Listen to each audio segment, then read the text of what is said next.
لو قطعوا أرجلنا واليدين فيك زحفا سيدي يا حسين. I will come crawling to you, Hussein.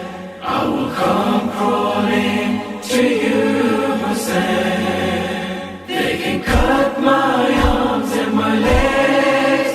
They can take everything that I have. I will come crawling to you, Hussein. I will come crawling to you, Hussein. أعوذ بالله السميع العليم من الشيطان اللعين الرجيم. بسم الله الرحمن الرحيم. الحمد لله الذي عرفني نفسها ولم يتركني أميان القلب.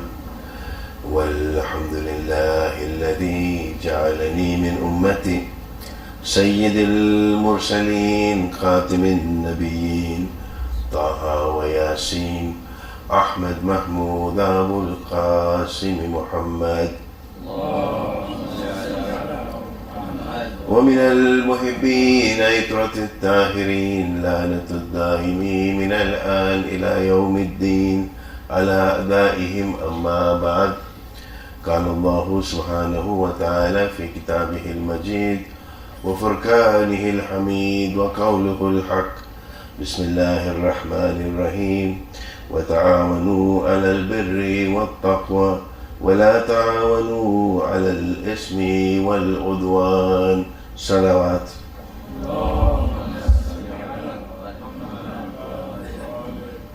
Moving to continue with the subject at hand, which is, can the Muslim Ummah reclaim its rightful place as a civilizing force? Yesterday, just to recap, we looked at the example of the Medina society, the Constitution of Medina, a pluralistic document penned by the Blessed Prophet. And here is an example for us that I would like to emphasize and reiterate. The Blessed Prophet could well have said, and he had the majority with him in Medina, with the Ansar and the Muhajirun, that I am your ruler divinely appointed. I am Rasulullah. I am the Prophet of Allah. He did not do that. What he did was, he agreed to have a tripartite document in consultation with non-Muslims. The Jews and the pagans in Medina had a document whereby he had the buy-in from the people of Medina to create a state of Medina which was based on social justice. There are many who claim numerous powers buttressed on the basis of religion. And this commodity called religion and my truth has become a tool to oppress and suppress people. There is a movement now in reaction to that has come up, which is called SBNI, spiritual but not religious.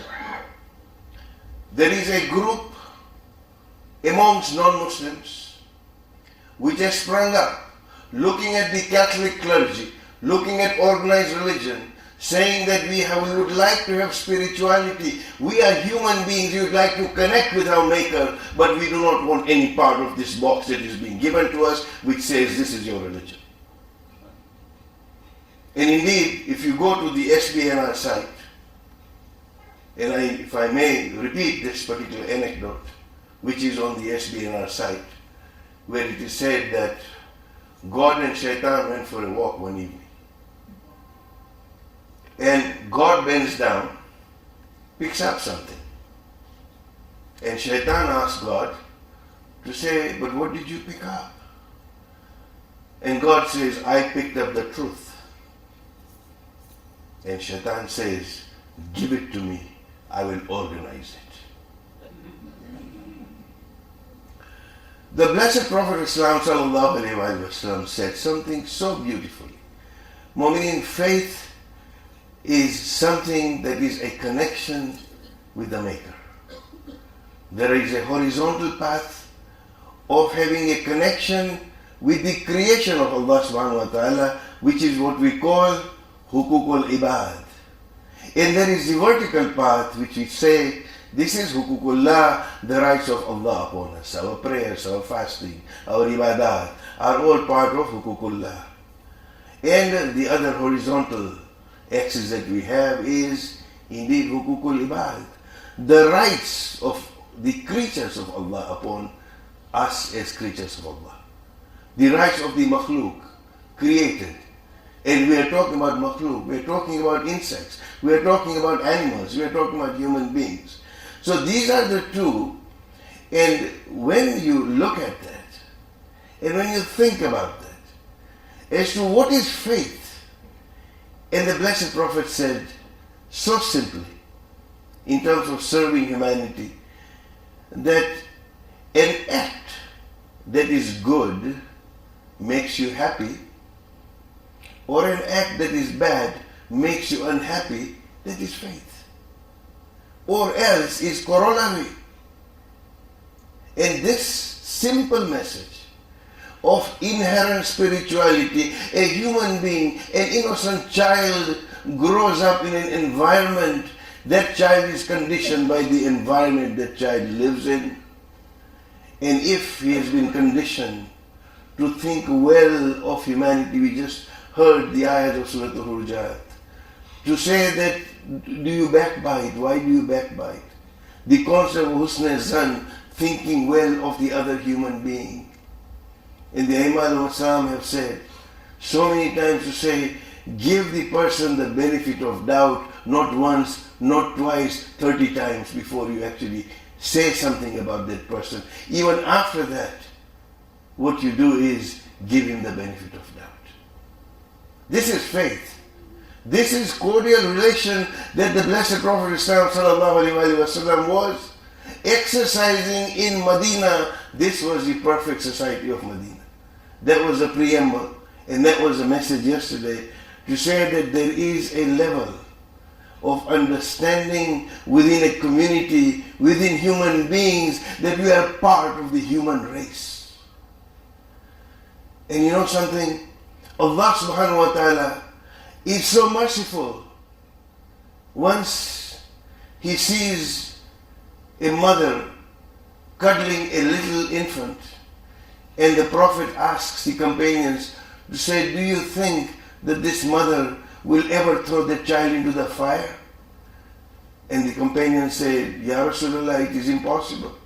The love of a mother would not allow that mother to throw the child in the fire.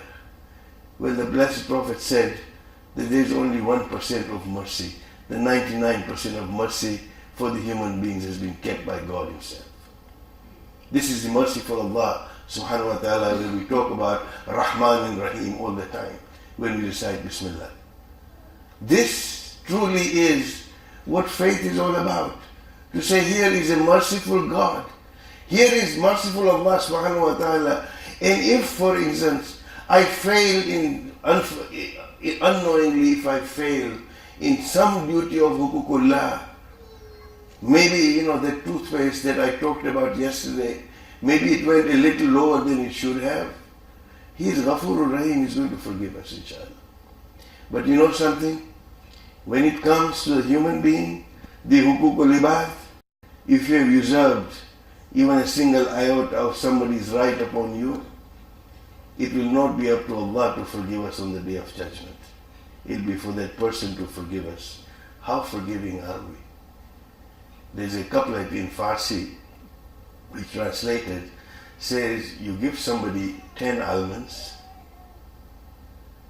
and if one almond is bitter, they will not remember the 9 sweet almonds that they ate. This is human nature. He will remember the one bitter almond to say, the almonds that you gave me, one was bitter. This is human nature. as to how forgiving we can be. So the ayah that I began with, we're told this is the basis of human cooperation, to say that cooperate with each other in bir and in taqwa, in goodness and in piety, and not with sin and aggression. And that was what we discussed very briefly yesterday. Well, we just heard a beautiful rendition by our young friend Riaz about the thinking on Karbala. And truly, it is a tragedy. It is a tragedy to awaken humanity towards the basis of social justice. But I say to my friends, let us not just keep moving with Hussein in history. Let us move with Hussein in reality, with the revolution and change that Moharram gives us, an opportunity to be able to revive and reinvigorate our spirits, to say that we will serve Allah subhanahu wa ta'ala. We will be amongst the biggest proponents of social justice. So that from this generation rises those who can stand shoulder to shoulder with the likes of Dalai Lama and with the likes of Nelson Mandela, to say, here we are, we too uphold the principles of humanity. That, mu'mineen, is the meaning of moving with Hussein in reality, in revolution and in change. You know, there's a beautiful couplet in Urdu, translated, that Gehware Beshir pe roye to bahut. Gehware Beshir pe roye to bahut. Upon the crib of Ali Asghar, our eyes flowed with tears. Gehware zindagi mein aankhein na khuli. That in the crib of life we did not open our eyes. That we came, we celebrated, we commemorated the 12 days of Moharram and beyond, as the tradition has set us to say that until the 20th of Safar, we continue to remember Sayyid al-Shuhada. We continue to remember Bibi Zainab Salamullahi alayha. We continue to remember the 72 Shuhada. And if mu'mineen, as I said yesterday, if there is no change in me from last Muharram to this Muharram, what tribute have I paid? And this is the meaning of opening. And what does Imam say? وَإِنَّمَا خَرَجْتُ لِتَرَبِ الْإِسْلَاهِ فِي أُمَّةِ جَدِّي. Imam says, I am a reformer. And what we do is, we make tahrif on Imam Hussain alayhi salam. The masayib that we recite, na'uzubillah, Shaykh Ustad Mutahari writes that if such masayib were to be recited when you are fasting, your fasting would break, your fast would be battled. Meaning that if you recite a wrong hadith while you are fasting, fiqh tells us that that fast is invalidated. So he says that while we mourn Hussein for the tragedy that befell him in Karbala, we too now must mourn of the tragedy that has befallen Hussein on the tahrif and the interpolation and the falsehoods that are being portrayed by two-penny poets who come and charge us exorbitant sums of money to try and entertain us. Mu'mineen Azadari, the Azaa of Hussein, has now become a commercial venture to say, how much money am I going to make out of this ashra that I'll be reciting? This has become a commodity instead of reform. Imam says in explicit terms to say that the society at that time had become corrupt and the ummah of my grandfather has become degenerate. And I am leaving Medina to see that there's Islah. And when we said yesterday, he faces the four corners in Karbala and says, Hal min Nasirin yansurna. He was proclaiming that to the entire world, to say that I have risen up to carry out reform, and I am a reformer, and any Husseini who is a Husseini must be a reformer, beginning with one's own self. Yesterday, I shared with you a couplet about Lahore's mosque. Well, I have paraphrased it with Imam Hussain alayhi salam to say फर्श अज़ा तो बिछादी पल भर में, फर्श अज़ा तो बिछादी पल भर में, हुसैन पे रोने वालों ने. That we have created this फर्श अज़ा, this place for mourning within seconds. फर्श अज़ा तो बिछादी पल भर में, हुसैन पे रोने वालों ने. गिरिया तो हमें इनके रोने पे है जो सदियों में हुसैनी बन न सके. That we truly mourn that over these years, if there is no transformation, if there is no issue of that reform which was the message of Imam Hussain alayhi salam, then mu'mineen, what have we achieved? And this is the second lecture in the series today, where we talk about the religion and the role of religion in community development. Inshallah, we'll go through the other lectures in due course, but I begin with the words of the Blessed Prophet. He said, and I quote, because we're now talking about a society of believers. Let us think positive. Let us leave behind the baggage that we had and look at the beautiful words of the Blessed Prophet. He says, in their mutual love and compassion and sympathy for one another, believers are like one body. When one part of it suffers a complaint, when there is pain in one part of the body, all other parts join in, sharing in the sleeplessness and in fever. These are the mutual relations that we talk about. The idea of the mutual love of believers. And as we are taught by Mawla Mutakiyan Ali ibn Abi Talib alayhi salam, when he says to Malik Ashtar that when you go to Misr, you will find two kinds of people. You will find your brethren in faith, the believers. You will also find your equals in creation. Deal with them with equal justice. Meaning that this love transcends to humanity also, because we are part of the human community, as it were, and it is our duty in the ghaibah of Imam Zamana Ajalallahu Faraja Ta'ala to ensure that we stand up, we stand with the Imam Salam.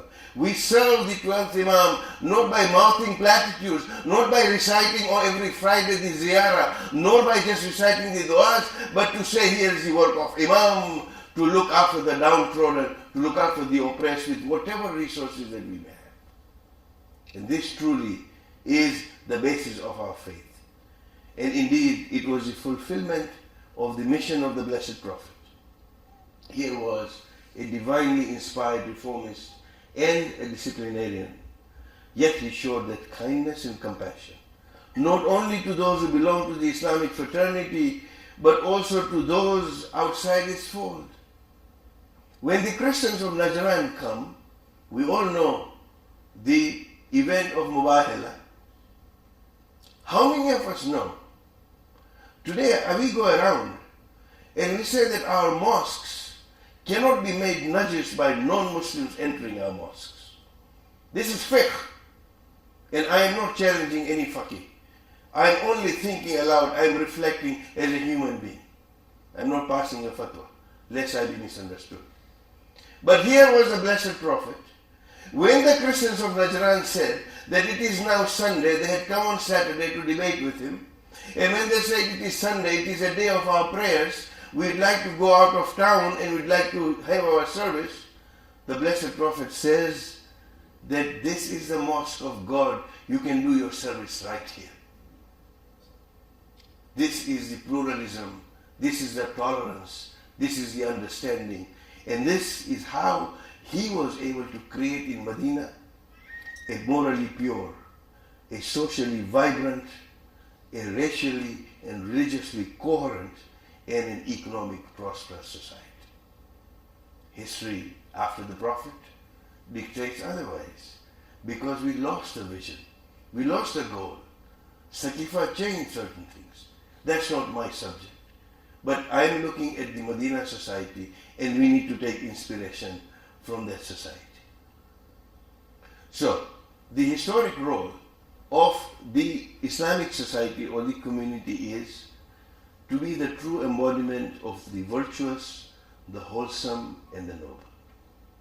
This is what we learn from the example of the Prophet and the Imam alayhi salam, that we set the highest standards of performance and become a reference point for others. وَكَذَلِكَ جَعَلْنَاكُمْ أُمَّةً وَسَطًا لِتَكُونُوا شُهَدَاءَ عَلَى النَّاسِ. That we have made you a nation most balanced, so that you may be an example for mankind. So, what kind of example are we? We're 1 billion Muslims and more, and growing every day. Every minute we are increasing, because our birth rate is higher than our death rate, except for the Khojas. For the Khojas, the birth rate and the death rate is almost the same. So we remain at the level of 124,000, never increase. We are 1 billion Muslims. What goes on in Pakistan, in Palestine, in Kashmir, in North Africa, and elsewhere in the world today. What is going on? I don't need to reiterate the failed states that we talked about yesterday. Did you know that with all that black gold under Muslim lands in Saudi Arabia, in Iraq, in Iran, everywhere, where you have so much oil that is under those lands, 75% of the world's displaced people, refugees, are from amongst Muslims. This is what we are, this is our state. And the Blessed Prophet foresaw this. This is a hadith that I'm quoting. To say, he said, that there will come a day when the nations will fall upon you like hungry eaters or a bowl of food, that you will be so weak. And the people asked him, on that day, is it because we will be too few? And the answer comes, and the Prophet says, no, on that day, you'll be very many, but you will be like the foam on the surface of the current. The current comes, the foam disappears. These are the words prophesied by the Prophet about the idea of the Ummah. So, the count of 1 billion Muslims is not a count of real currency, but of confetti currency, counterfeit currency. It is not the count of the faithful. It is a count of the people who look like the faithful, who claim to be faithful, but who are truly counterfeit. Because if we were 1 billion and we were following the Medina society, we were truly following that, then we would not be counterfeit. And that explains that when you have confetti money, our purchasing power is nil. Whenever it comes to any dealings, be it between Israel and Palestine, be it between Iraq and some other country, or Iran and the United States, whatever, truly the Muslims seem to be at the losing end. And you know what happens? We blame everyone else. When you point one finger out there, there are 3 fingers pointing back at you. The Urdu couplet goes to say, हंसी आती है हमें हजरत इंसान पर, हंसी आती है हमें हजरत इंसान पर, फेले बद खुद करे लानत करे शैतान पर. I am to blame for my counterfeit currency that I have to offer to the world, and I blame someone else. This is our fate. So Allama Iqbal says very beautifully that तुम सैयद भी हो, मिर्जा भी हो, अफगान भी हो, तुम सभी कुछ खोजे भी हो, तुम सभी कुछ हो, बताओ कि मुसलमान भी तो हो. Because there are classes, the Sayyids to represent the caste system, the Mirza to represent the ruling classes, the Afghanis to represent the differences of Muslims based on religion, language and race, and if you had included Khoja as the business class, of course. Tell me, are you a Muslim too? These are the questions that we ask. So, when we look at ourselves, and we don't need to extrapolate out there, let us look at ourselves first. Let us look at our own communities. We almost seem to be what is termed as an accidental society.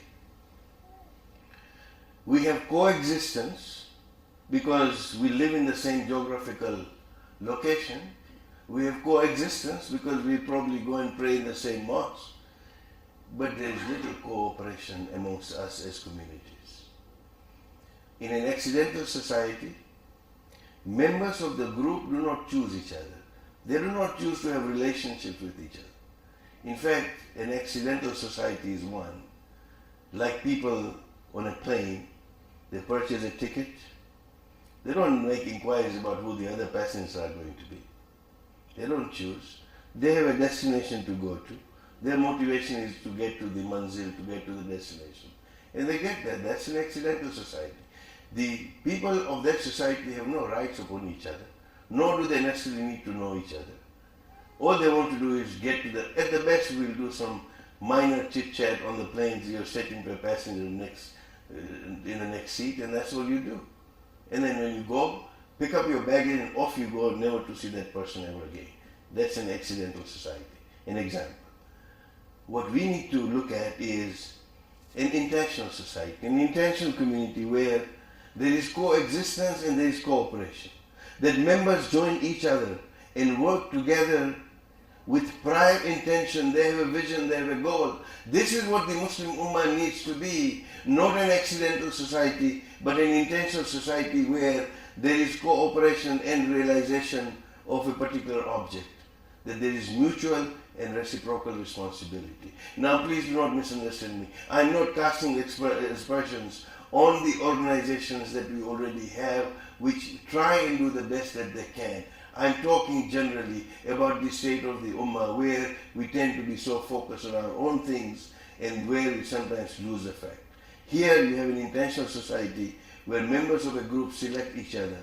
They set a criteria for membership for each other so that they can belong to one group and accept the rules made by each member consciously.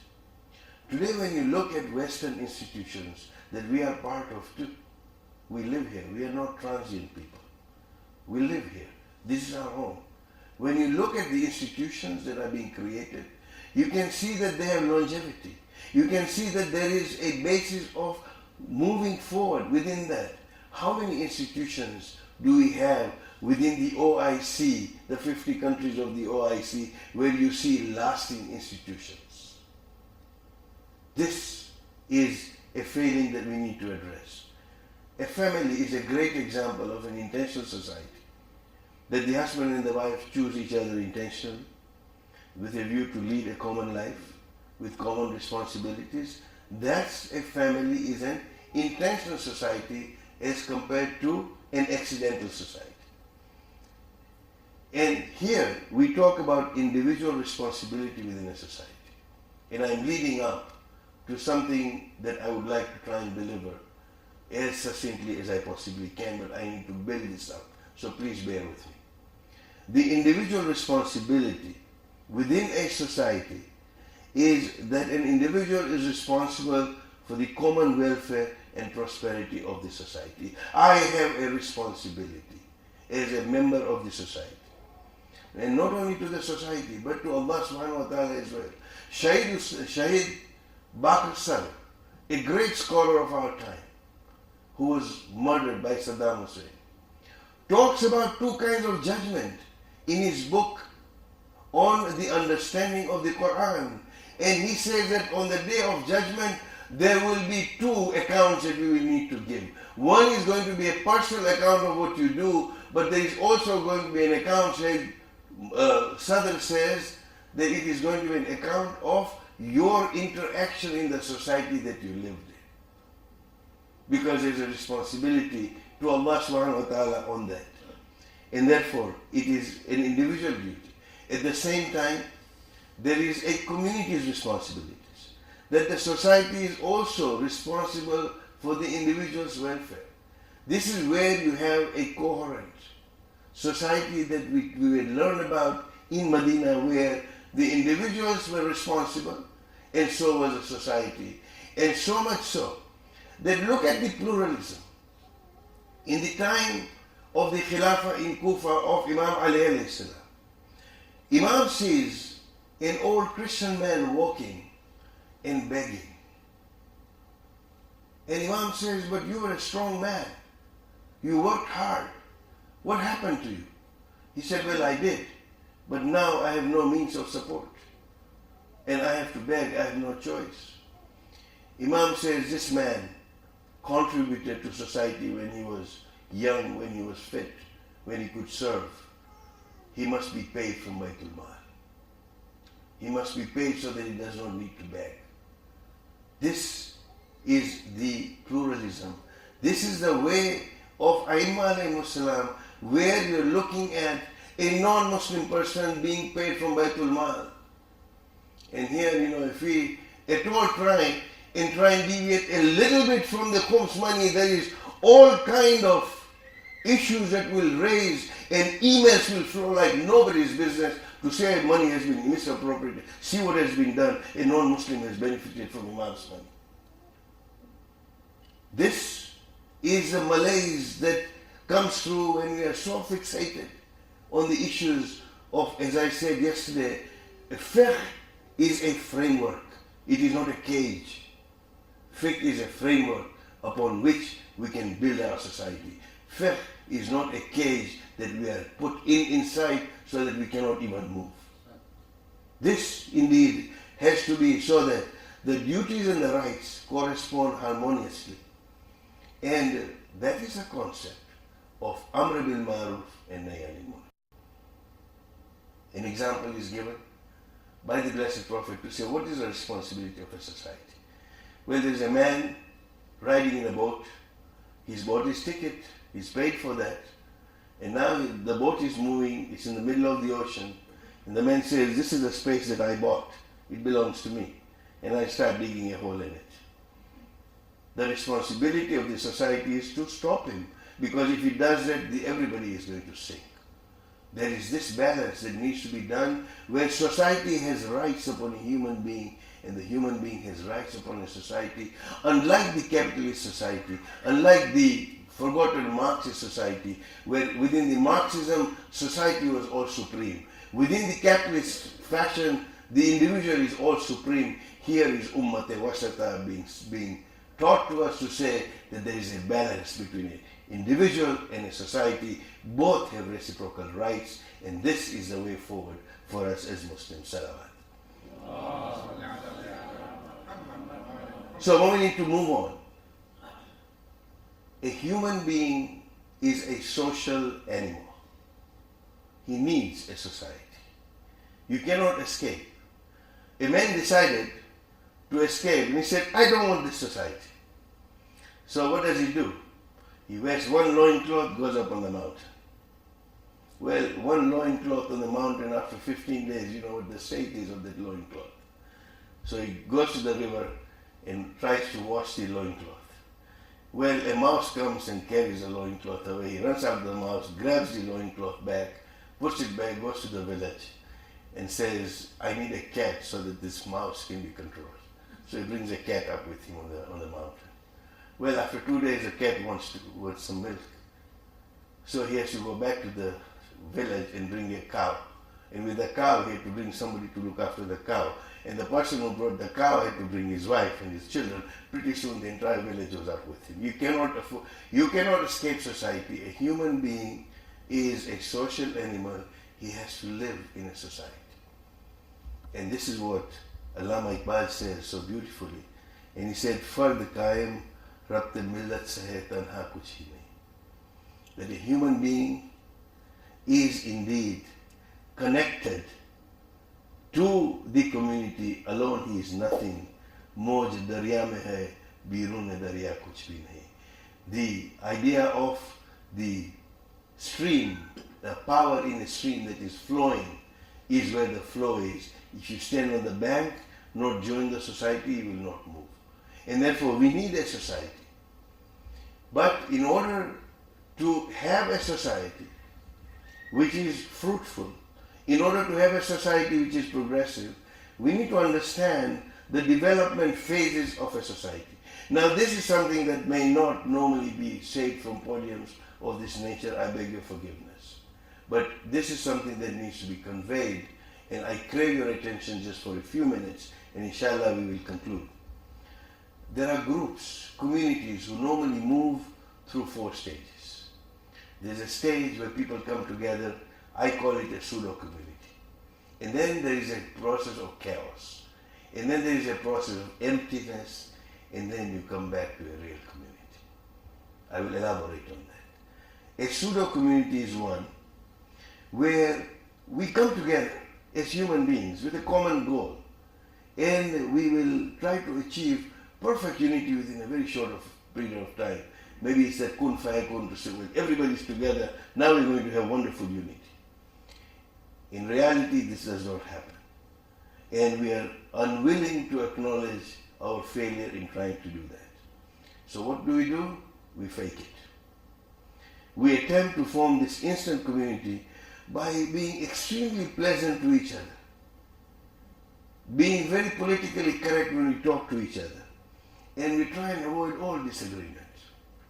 Because, this is unity. The unity of the community will break. So we cannot really say what we want to say.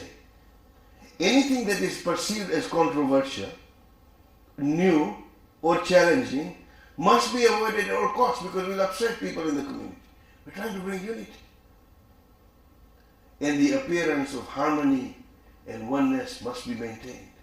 And this is a pseudo-community because we are in a state of denial. This is the first stage of trying to form a community. These pseudo-communities are shallow, they're built upon illusions, they're well-meaning, but they're destined to fail.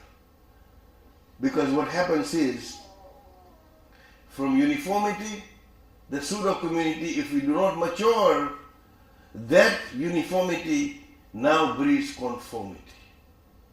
I try to bring uniformity. I cannot say these things. So, instead of asking the question, how are we the same? What are our common goals? Where do we want to go as a society, as a community? What do?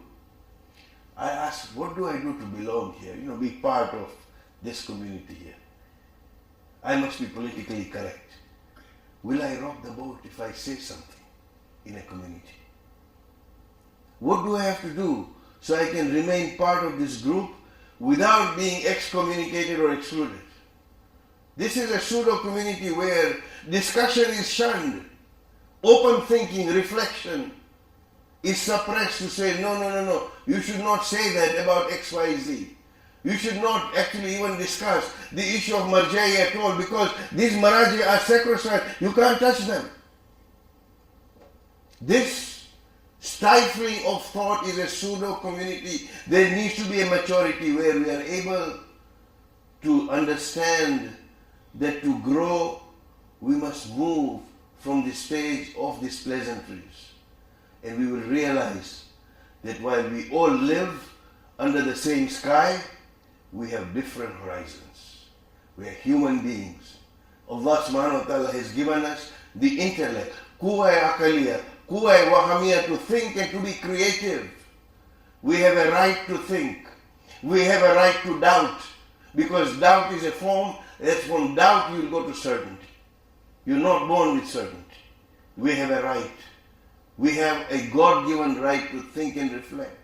That we are not all the same. We can have differences. It's how we deal with our differences is a key to understand. So, by promoting a community based upon uniformity, on some accepted religious form and tradition, we become fixated, stagnant in the pseudo-state and we don't move. And as I said yesterday, the perfume bottle, we continue to admire. We haven't opened that bottle of Chanel No. 5. It's a beautiful bottle, the packaging is so good. But I have not, because I am comparing form. It is not the essence that I'm worried about, because I now believe and I perceive that that form is my actual spiritual experience. And then, like Mullah Nasruddin said, I'm looking for it. And I can't find it. He said, where is the spirituality? Well, where can the spirituality come if I haven't opened the bottle and put it to my nose and enjoyed the nice, pleasant scent of the bottle of Chanel No. 5. So this is where the form becomes central to our belief. And this is something that we need to understand, that the focus of the pseudo-community is to preserve the status quo. That is why within our Imam Bargas, I dare say this, what we have is homesickness centers. Why do I say that? I like to create a little bit of Moshi. I was born there. So I'd like to see a little bit of Moshi in my Imam Barga back in Los Angeles. I'd like to see a little bit of Karachi or a little bit of Dar es Salaam. So I go there and I feel good, you know. The same Noha that were being recited in Moshi, I feel good because I'm homesick. Well, our children, the next generation growing up here, does not need homesickness centers. What it needs is wellness centers, which is going to breathe fresh air into this community so that we are able to progress and move away from the pseudo communities that we sometimes tend to be so fixated in within our little boxes. And this indeed is a trial, because the next phase then, as I said, is that you go into a state of chaos. Because too many questions being asked, people start reflecting, and we have a right to reflect because we are told in the Quran, أَفَلَا يَتَدَبَّرُونَ الْقُرْآنَ أَمْ عَلَى قُلُوبٍ أَقْفَالُهَا. Do they not ponder on the Quran? أَفَلَا يَتَدَبَّرُونَ أَفَلَا يَتَفَكَّرُونَ. All this time, are there locks in their hearts? So once we start reflecting, once we start thinking, we keep some thoughts to ourselves. You know, we're very cautious to say, well, if I say this aloud and Chacha hears this and he'll take it to two other people, then I'm going to be in trouble because of my comments. So I keep to myself. This is something where chaos begins. And the beginning of chaos is where you start asking those questions. And sometimes people think of chaos as conflict. We have young people asking questions. We have older people asking questions. We're all asking questions. What are we as a community? Chaos is not conflict. To reflect, to ask, to be in doubt is not a bad thing. As long as your intention is to go and find the truth ultimately. If you are doing it for the sake of creating an argument, you know that yourself. You can fool everybody else, you can't fool your own self. And you know, you can be the best judge, nobody else can judge. But if you have that, then in reality, the constructive aspect of chaos is in fact the very seedbed of creativity. And this is where you go. So, then chaos is sometimes a time where we struggle. You know, I know the way this thing should be, and the way I should be, and the way the whole community should be. And this is part and parcel of that chaos of having opinions and views. There is nothing wrong with that, as long as we are able to manage those discussions in a civil fashion where we can say that I disagree with you, but I respect your right to have that view. That is the maturity, where the community can then go on to next thing. And in the interest of time, I had a beautiful Nasruddin story for you. Inshallah, some other day, I'd like to move on with the subject to say the way to get out of chaos sometimes is, okay, let's organize ourselves. And we Khojas are pretty good at that, to say, form a task force. And we'll try and get out of this. We have a huge issue burning, form a task force. Sukumambele, as they say. You know, you form a task force, give it to a committee. You know what the definition of a camel is? It's a horse designed by a committee. So you give it to a committee and you try and get out of chaos as a pseudo community.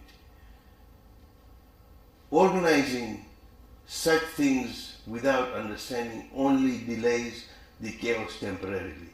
But until and unless, Mu'mineen, you go through that stage of emptying out your prejudices, your preconceived ideas, your practices, your traditions, and questioning them genuinely, unless you empty out, the fresh wellness issue will not enter into you.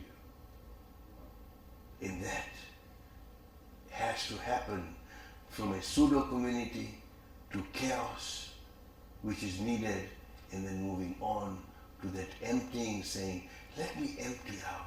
Let me not have preconceived ideas. Let me look at the Medina Charter. Let me look at the life of Alayhi Islam. Let it not be through the filter of somebody else. Let it be through my own intellect.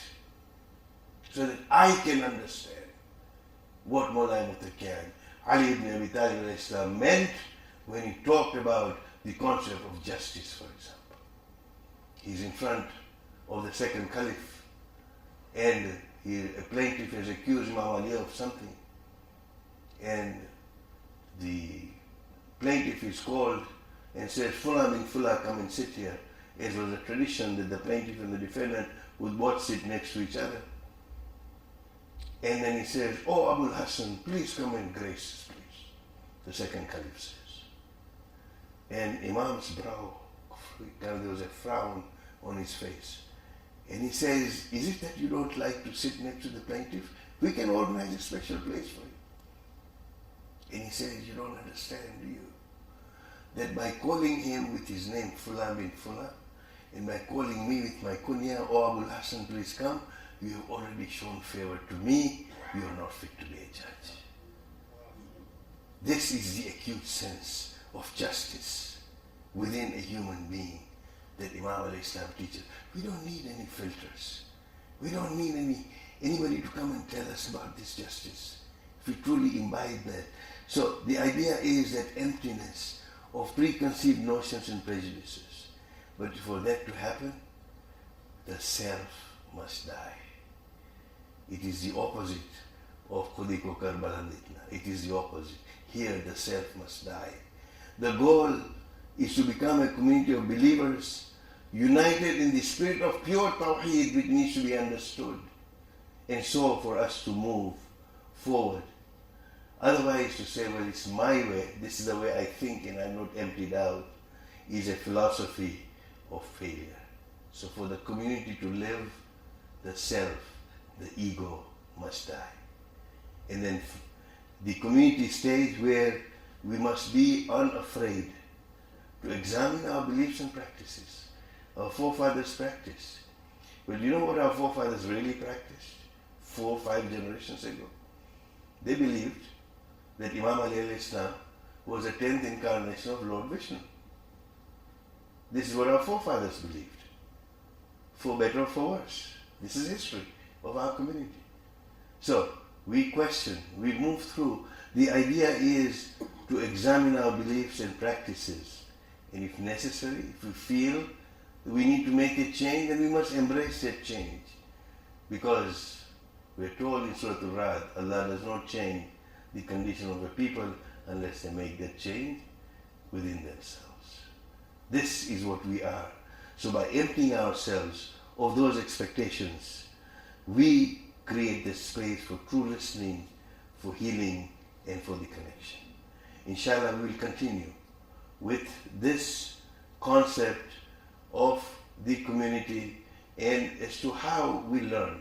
But I crave your attention for 5 very quick minutes. I know I've exceeded my time by about 2 to 3 minutes. I crave 5 more minutes, if I may, that we learn. Habil and Qabil had a fight. Qabil kills his brother Habil. You know how human beings learn how to bury their dead? Qabil did not know what to do with his brother's body. A crow came and was burying a dead crow. Human beings learned how to bury their dead from a crow. So I would like to offer us some lessons from geese. Have you ever seen these geese who fly in beautiful V formation? The lessons from geese is that they know that as each one flies, the uplift from the birds in that V formation adds 71% greater flying range than if each bird flew alone. This is community. So the lesson we learn is that people who share a common direction and a sense of community can get to where they're going quicker and easier because they're traveling on the thrust of each other. This is what we learn from the geese. And then the second lesson is that one fails out of formation, it suddenly feels the drag of flying alone, it quickly moves back into the formation to take advantage. That means I cannot leave the society. If we were to learn as much sense as a goose, then we'll stay in formation, we'll stay with the community. And we're willing to accept help and give help to others. The third lesson is that when a goose tires, it rotates back. In groups where there's encouragement, the production is much greater. And lastly, when one goose gets sick or shot down, 2 of them step out of formation. They follow it, protect it until either it's able to fly again or it dies. If we had as much sense as these geese, then we would stand by each other in difficult times as well as when we are strong. I mean, that is the idea of a society moving forward, and this is a lesson that we learn from these. And this was the society. Very soon after the passing away of the Blessed Prophet, that Imam leaves Medina, and now normally we recount that he also leaves Makkah. Imam was there.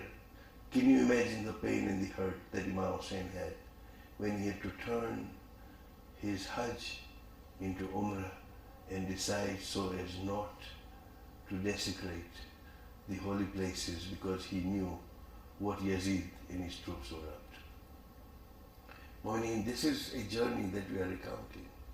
And Imam said so very clearly that those who will come with me are going to face a sure death.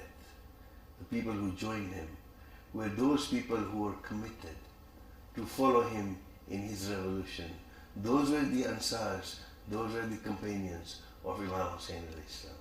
Today, as we sit and mourn and remember, how many of us have that spirit of self-sacrifice to compare with those companions, to say that we too are on that journey with Imam Hussein alayhi salam as the companions, for the sake of social justice, for the sake of justice, for the sake of seeing that the downtrodden and the oppressed are taken care of. Just one recounting to say that he hears about Muslim ibn Aqil.